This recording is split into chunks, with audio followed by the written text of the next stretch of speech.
Yes, thank you, Arnab. My sentiment is quite similar to what you've expressed in this particular regard, and I think what has been happening in terms of China's statements and sentiments vis-a-vis its borders with India, and also its aggressive stance in terms of how it conducts its other conflicts with other countries is primarily as a response to the kind of global reaction that has been there for China's lack of early warning in terms of COVID. So post-COVID world, perhaps China wants to establish its military and superpower status in that sense. And these kind of posturings, either vis-a-vis India or vis-a-vis Australia, are to be taken in somewhat in that regard.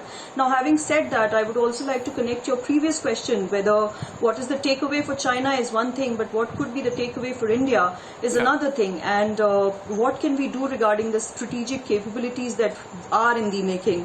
Is it something that we can turn the tables on? I mean, how China responds, that's a question validly asked, but I think how India responds is something that we have to now move forward to.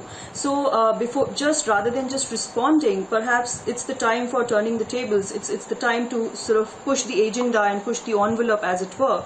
And these kind of standoffs provide us an opportunity.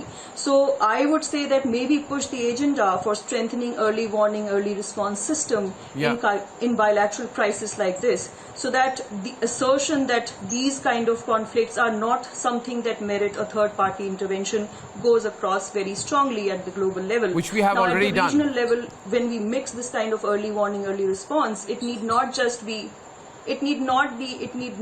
just confined to the kind of military kind of conflicts and the border standoffs that we have. Probably we can also bring in our negotiation table the idea that what India and China need to talk about is about people-centric issues, and not just military, not just border dispute, but economic, socio-economic restructuring. Well, I think all of these kind of the fact is on economic issues are at hand.